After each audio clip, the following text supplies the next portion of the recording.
Hello, and welcome back to Own Your Peace. Today, I'm joined with Carol Metz Murray. She is a narrative disruptive coach, and she is the CEO and founder of Naked Leadership, where she's consulting, speaking, and coaching people to step into leadership of self and empowering women all over the world to really step into owning and leading themselves first. I'm so excited to have Carol on the podcast.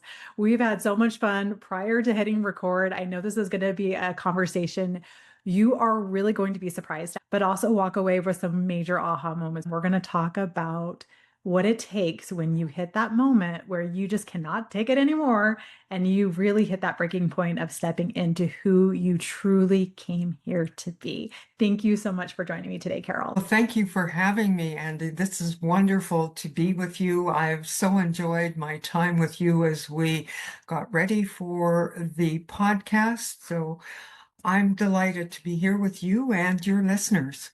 Yes, thank you so much. Let's go into how you got to Naked Leadership and what brought you to this point of where you were ready to really help women at this point in their lives. Well, I got to this point through some very, very challenging times in my life. But in my early 40s, one day I found myself in deep, deep stress. In fact, deep, deep, deep doo-doo is the best way to describe it, because I had driven just about 500 kilometers as I was heading from Dawson City, Yukon down to Whitehorse, Yukon to attend my last class. And I would be then writing my thesis for my master's. But on that day, I blanked out. I became totally disconnected from who I was and drove most of that trip. Can you imagine how scary that is when you come out of something like that? And it's like you don't know who you are, where you are, and what's this round thing in my hands? Oh I my knew goodness. that I needed to get a hold of my doctor. And when I got to my destination, I called her. And her words to me were, Carol, either you deal with what's going on, or I'll make you deal with it. Your whole life has been high, high stress. Your body is burning out. It can't handle it. And it was in that short period of time, I refer to it as 20 seconds of insane courage, because my whole life flashed in front of my eye. That trip I had just made, I could have driven off of a mountainous highway. Nobody would have found me because the ditches are rather a whole lot deeper on the prairies. You Yeah. just drive off and you'd be gone. And what good would I have been to me, my family? Nothing. So I knew I needed to shift and I knew I needed to make a change. And right there, I chose to shift and change my life. What would that look like? I wasn't really certain, but I was also in the throes of a deep, deep burnout. And physically and mentally and emotionally and spiritually, my life was in tatters because I had been so busy doing everything for everyone else and proving to the world that I could be anything and everything. My life was in tatters. Even my leadership career, and I'd been in leadership from the age of 19. So a very, very scary time, and yet it was a pivotal point in my life where I knew I needed to discover who I was. And that really was the beginning of Naked Leadership. Like there's nothing quite like opening up who you are on the inside, not on the outside. You keep your clothes on. This is an inside job. Naked on the inside. Yes, it's naked on the inside to really find out who was I? And what a journey it has been. Like, wow, it's been amazing. Has it been easy? Nope. Has it been scary? Yes. And has it been I had thought it would be? Yes and no, because I came to the realization I didn't know what it was going to be. I did begin to see and give myself permission as I walked this journey that really and truly who I was, I had covered up.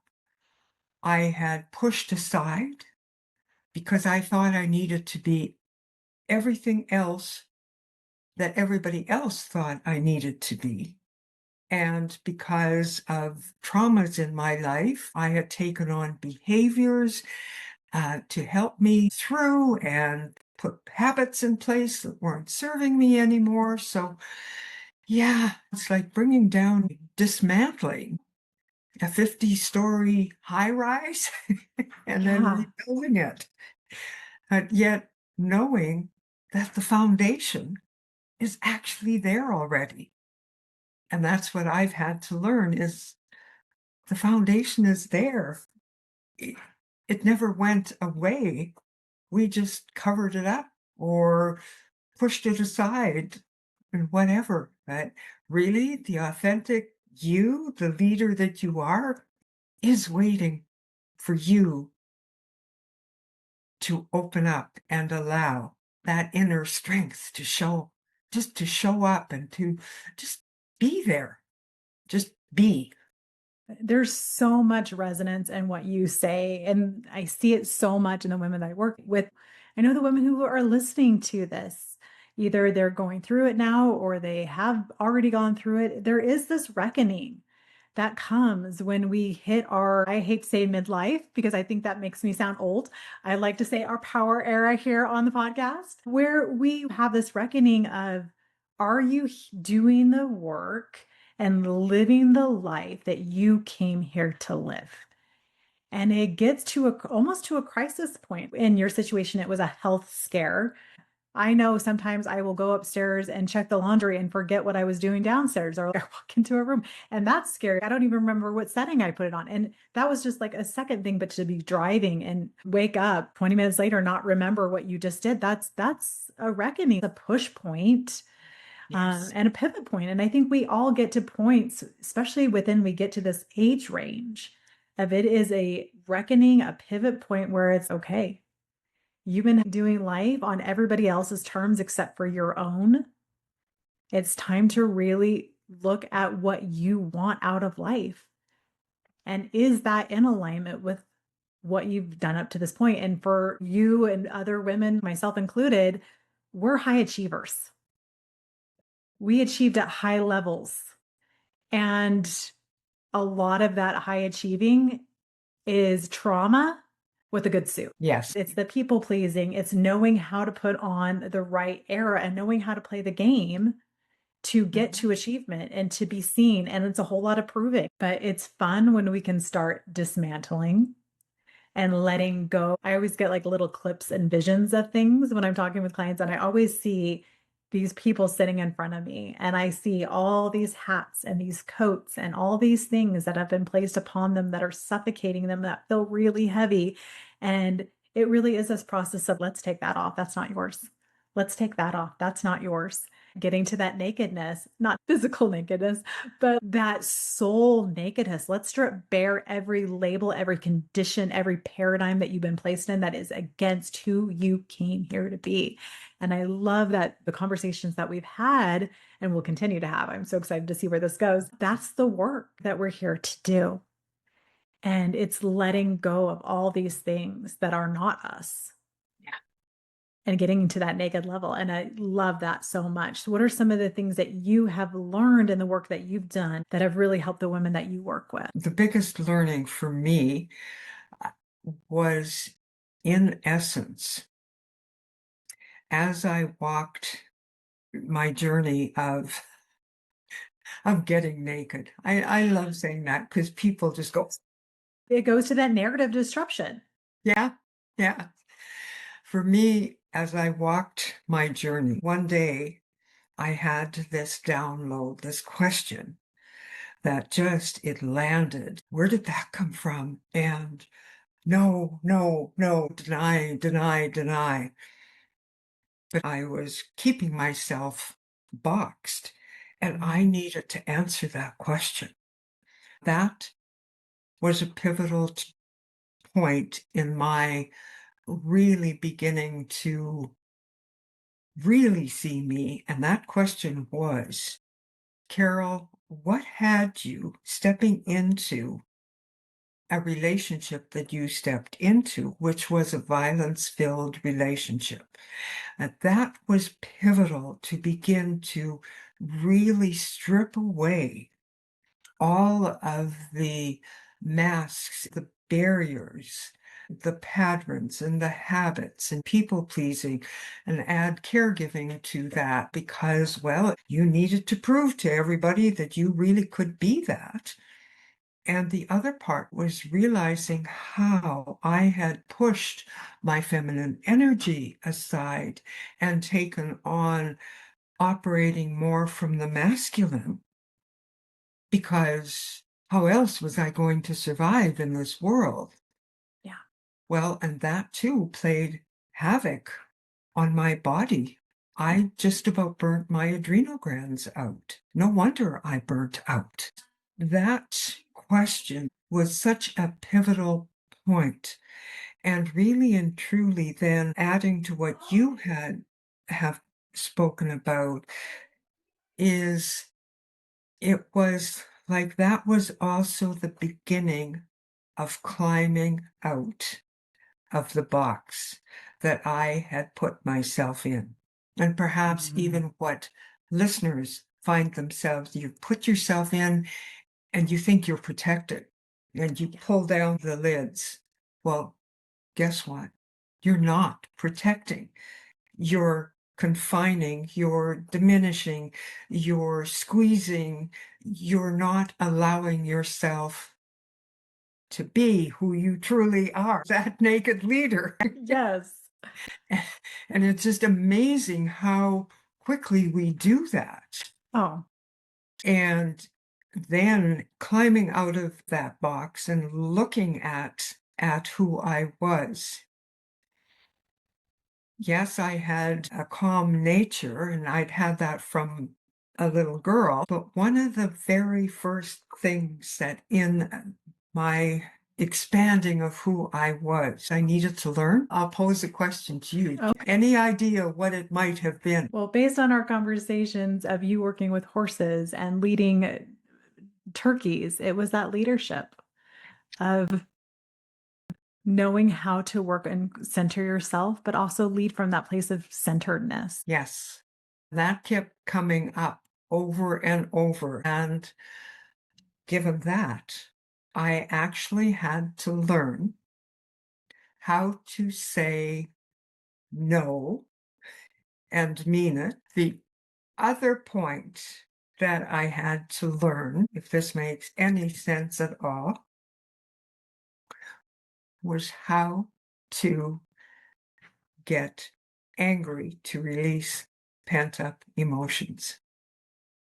It makes a lot of sense. Yeah. Yeah.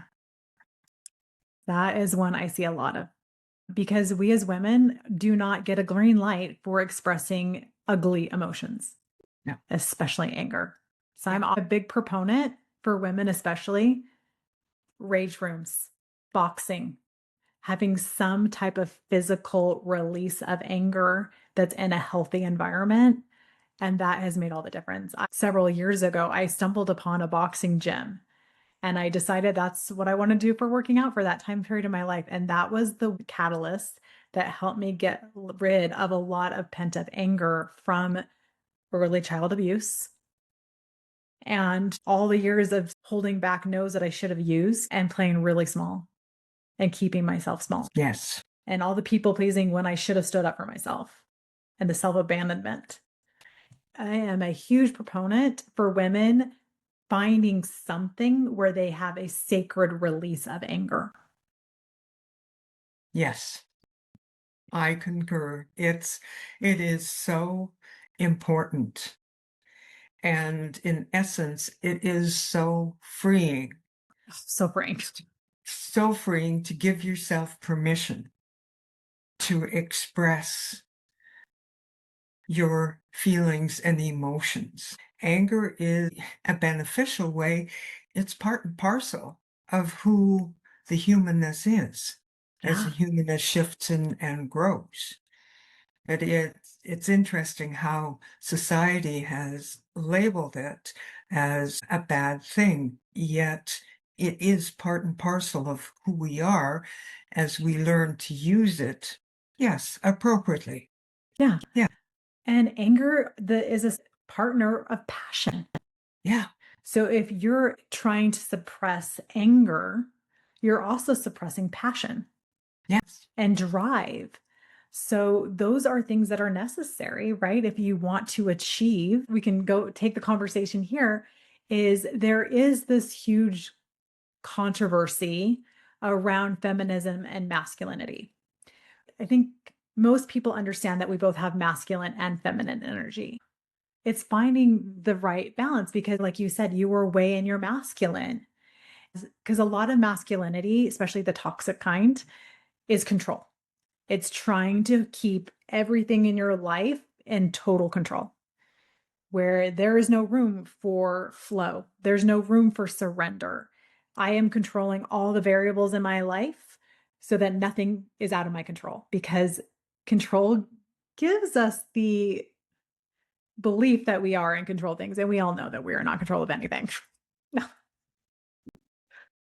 absolutely not. But the more that we can release that control, move more into our feminine of flow, surrender, of trust in the divine, then we move into beautiful new places. But if we're 100% in our feminine and we're in flow and we're not taking our life in any one given direction, we became aimless.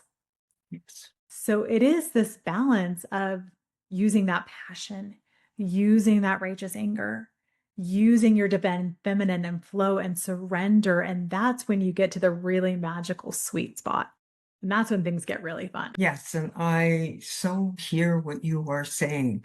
And that is, in essence, is to put out to your audience is really, truly be open to discovering that divine feminine and discovering the balance within you because it is a magical and rich balance. In my life journey for those first 40 years, I paid the price because I was living in the masculine, destroying my health, but it was also living in the masculine. I convinced myself, no one else did. I believed that I wasn't creative. And I did an incredibly great job on that. I could go off and do the masculine things, but don't ask me to be creative.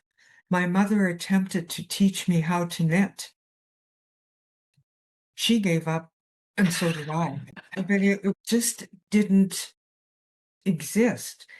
And in that whole concept of what we do to ourselves, I had convinced myself that I couldn't write. Yet here I was in leadership positions all of my life, all of my career. I wrote, but I never saw it as being creative. That doesn't serve me well, nor did it serve anyone else. And it was in 2013, the last beautiful gift that I received from my mother was actually when I arrived home from her funeral. There were 2 emails waiting for me from people I didn't know. But it's like, who are you? And how did you get my name, my email address? But there were 2 separate invitations to be part of a book collaboration, 2 different book collaborations. And I looked at them and what do you think my first response was? I can't write. Why are you asking me? And I'm looking at them, and suddenly I hear this voice from back here that says, Carol, hit the button and respond. You are going to write. I just got chills. And that was my mom's final message to me. I I responded right away, and then I went, done. Yep, that's usually how it works. And that's been the beginning of allowing, really truly allowing the creative to come forward. And it's always been there. Writing is one thing, and that's a constant learning of a skill. Some people are gifted in writing. I'm learning the gift of writing. It's the point in all of this is it's amazing. It's just so amazing how we can box ourselves in and shut ourselves down. Whatever we take from the universe shuts us down, and we stop being the leader in our own life. Yeah. We cover ourselves up and forget to be naked. We are literally a piece of a creator. Yes. So each of us has immense creative energy within us. We just express it in certain ways because of the way that we've been conditioned. We think creativity looks like art or dancing or singing or writing, but there's so many unique ways to be creative. Maybe it's the way you speak. Maybe it's the way that you see things, the way that you problem solve. There are infinity ways to be creative. And the more that we lean in to our creative side and understanding that we are indeed creators and it's going to manifest differently in all of us, then we unlock that relationship with divine where we're in co-partnership with creativity, the essence of the divine, which is that creative force, life force energy. I know you feel this. I can feel it. You're like shaking over there. We are the most connected to God, source, universal intelligence when we are in creative mode, Yes. whatever that looks like for you. So don't box yourself in and say you're not creative because you don't do one of the things that's visual. That's right. Is allow yourself to be really, truly open up to that. And when you give yourself permission to do that, it's amazing what will actually happen and how the flow will come. And you may very well be surprised with what shows up Yes. because you don't know. But be open to it and just welcome it in and go with it. Play with it, have fun with it. And if I may just share a little story with you, several weeks ago, visiting with family, and my granddaughter comes and sits down beside me. She's an adult, but she is incredibly creative with arts, with painting, with sewing, with whatever. And she just visualizes things. I looked at what she had in her hands, and she was beading. So I said, "What are you making?" And she said, "Well, I'm making a bikini top. And what I am doing here is I am creating fish on the one cup." And it was fascinating to watch her. Did she have patterns? No. She was taking the beads and she was beating them and weaving them in such a way as in all of a sudden she had two fish. And then when I looked again, she had a jellyfish. And she said, "Yeah," she said, "That's just me, and I'm going to just continue to do this." And she said, "And it's so much fun." She said, "And furthermore, bikinis, they're expensive to buy, so why can't I just make my own?" I said, "Well, why can't you?" For me, it was a lesson of allow it to be. Just allow it to be. Be you. Be that leader. And do it rather than somebody saying, "Well, you should do this." No, no, no, no, no. Do it. Yeah. Be it. If you're waiting for permission slips in your life, you'll be waiting a long time. Absolutely. Absolutely. because nobody's handing out permission slips except for you. And Yes. you get to hand them out to yourself. Yes. And when you don't, well, what will happen? Yeah. Somebody else will come along and take the permission slips Right. because that too is life. This is something that you said before we hit record, and it really resonated with me. If you don't lead yourself, somebody else will. Hmm. Oh, yeah. And Yeah. we do Yeah. that There's so much. long lines. Long lines of people who are willing to lead you. Yes. And that's what I think we're getting to here on the podcast. We talk a lot about astrology, Neptune leaving Pisces, where there was a lot of disillusionment of authority, where we gave our authority outside of ourselves. And we look to spiritual leaders and gurus. And that's what's really exciting is now that Neptune has moved into Aries, that authority comes back to self. And we're taking that ownership back, and it's fiery. And we're really getting into embodiment where you're going to see a decline of people looking outside of themselves to gurus, to people who have put themselves on pedestals. They want coaches who are walking side by side with them, who are doing the work with them, because they want the messy. They want the, I'm figuring this out and I'll figure it out with you. That's the self leadership we're stepping into. And I am here for it. I'm excited for it. That's the type of leader I am. That's the type of coach I am. And I would never put myself on a pedestal and say, just listen to me and listen to everything I say. No, no, because every single one of the people we work with is an individual, and the way they do life is completely different than the way I do life. I'm helping you to remember how you do it for you. Yes. Absolutely. We're on the same song sheet and the same tune, the same melody. As I say to clients and to people who ask me, I don't have the answers for you. You already have the answer. I am here to walk with you, and I am here to be your champion. And yes, I may very well disrupt your narrative with a Yes. question or two. But I am here to walk with you because this is about you. This isn't about me. This is about you. And it just is so amazing to watch and be there as people learn to lead themselves or as people begin to blossom. I just feel so blessed and so full knowing that I was there walking with someone as they discovered who they are. Yeah. I call it my proud mama moments. Yes, what a what a what a beautiful gift. Yeah. There's nothing more empowering and exciting is when I'm sitting across from somebody and I see their physicality shift Yes. when they get it and they know and they step into it. And I'm like, Yeah. there's your answer. You said it yourself. I'm just here to reflect it back to you. Yes, absolutely. If I may Yeah, share with absolutely. you just very quickly, I had a young woman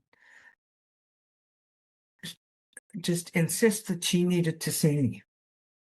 And so I said, sure, come and see me. Well, for 2 sessions, she sat and cried. And literally, it was a river of tears, sobbing. It was so heartfelt, coming from the depths of who she was and the story she shared of her life and her parents' life. And all of it was horrific. And the third time she came, and as soon as she sat down, the tears started again. And partway through, words came out of my mouth that dried up her tears just instantly. And my question to her was, when are you going to stop running?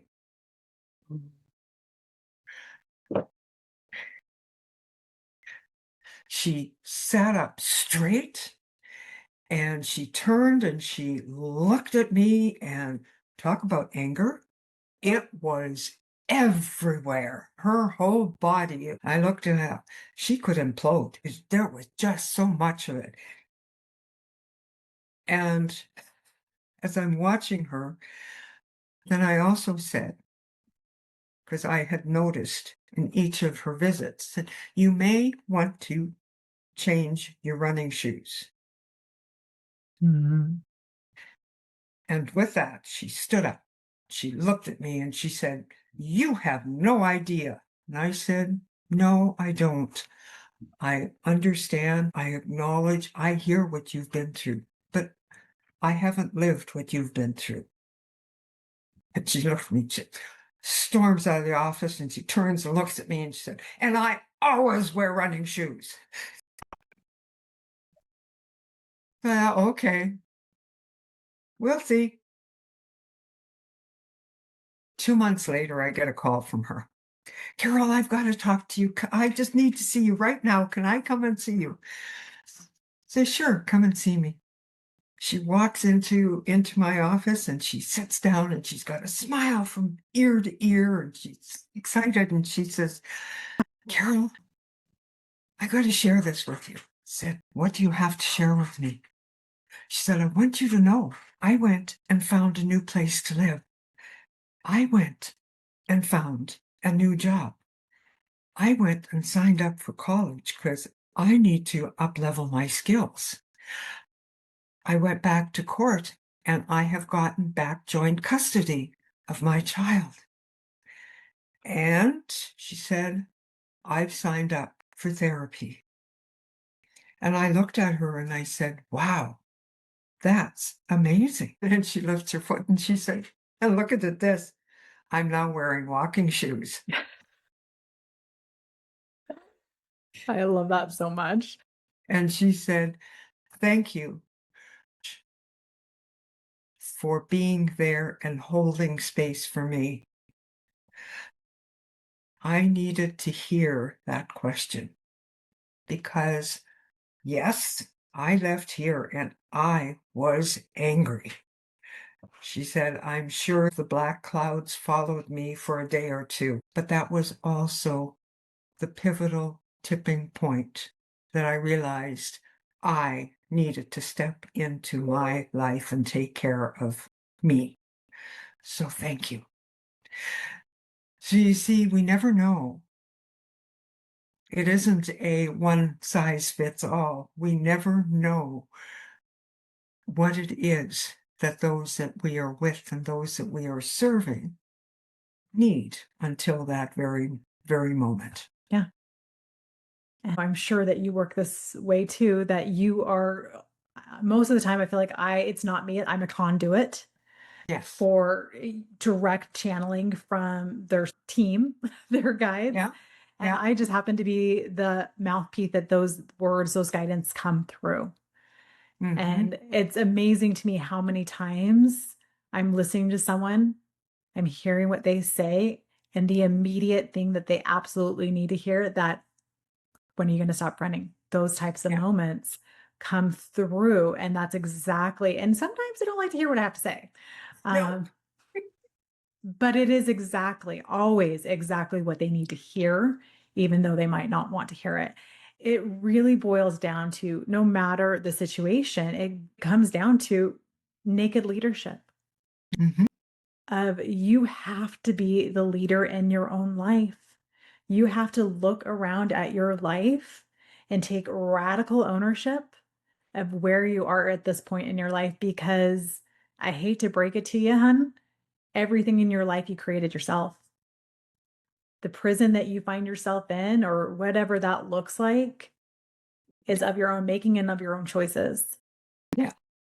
And when you get that, when you really get that, that gets to be exciting because you know how to get out, Yes. because you can make different choices and Mm. you take radical ownership of where you're going next Yes. instead Yes. of letting life keep handing you kicks. Absolutely. And yes, you make your choices. You drive your own bus or not. You can let someone else drive your bus. How's that Or, working for you? yes. How's it working for you? Or step into really true and driving that bus as your own naked leader. Yeah, I think Yes. so Yeah. many, myself included, we go decades and we realize we were on autopilot the whole time. We were Yeah. not at the helm of our own ship. Yeah, And it's when you're like, whoa, and you wake up and you're like, I'm actually in control of this thing. I haven't been in control for a really long time. That's when it gets exciting, is when you get out of that auto yes, drive. absolutely. And you begin to learn to steer that ship. And yeah, it's a lot of fun and it can be scary. And a time or two, it might be overwhelming. You get into that flow and you begin to really truly see and feel and experience who you really are. And what is so exciting about that is it's always been there. Yeah. It has always been there. It's been you the whole time. Yeah, it's just been covered up, been locked away. That couldn't be me. Well, guess what? It is. It Yeah. is. So celebrate it and just, wow, just be you. Lead you. I can't say that enough times. And it is so timely. Here we are in 2026. Step into who you are. Own it, live it, be it. No matter what age you are, it's never too Absolutely. late and it's never too early. Yeah, absolutely.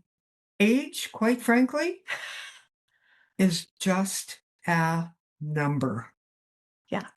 It's what we've been taught to assign to what? Our time here on earth. Yeah, Yeah. I know 19-year-olds who are acting like 90-year-olds, and I have 90-year-old friends who are acting like they're 19. I think it's more a feeling.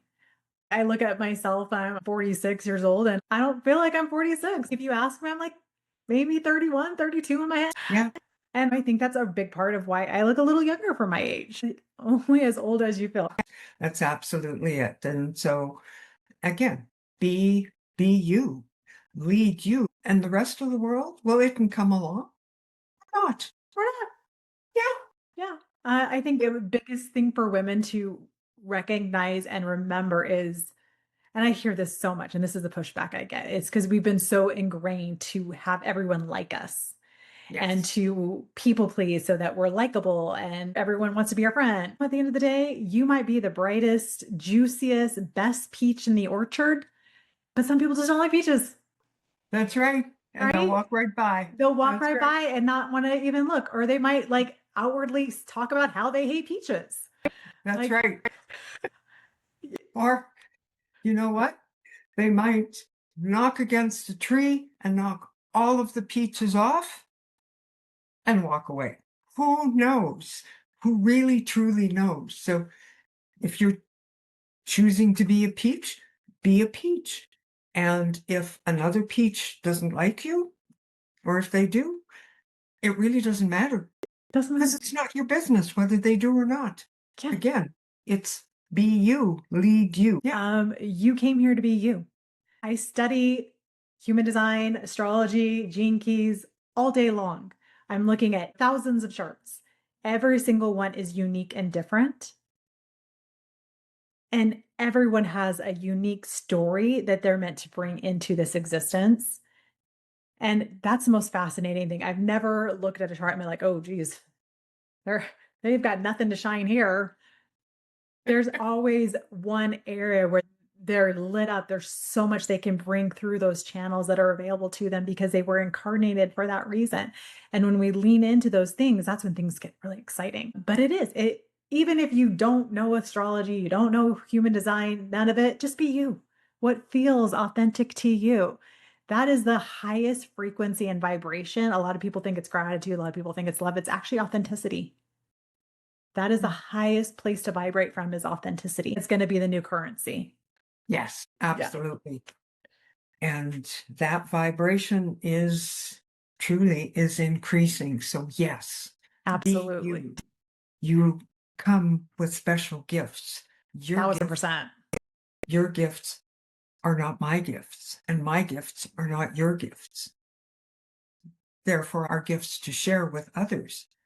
But we are connected and we are each uniquely connected. Absolutely. And that's what Own Your Piece is all about. It's Yeah. coming into this world and owning your piece of the collective puzzle and what you're meant to bring to that overall picture. As we're wrapping up this beautiful conversation, thank you so much for being on the show today. I think everyone's going to walk away with some major aha moments and seeing themselves in your story and hopefully seeing and being guided back to themselves, because that's always the mission here. The question I always like to end with is, what is your piece of the puzzle, Carol? What are you here to bring to the world? Oh, wow. And we're ending? It goes by fast. What I am bringing to the world is my wisdom Mhm. and my innate ability to see your gifts before you see them. Mm. And that to me is just the highlight of naked leadership. And as I walk with you, I hold up the mirror for you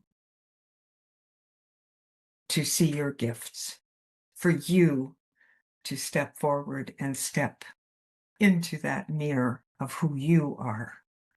Because the more that you step into your mirror, the wider the reflection and light shines. So that's why I'm here.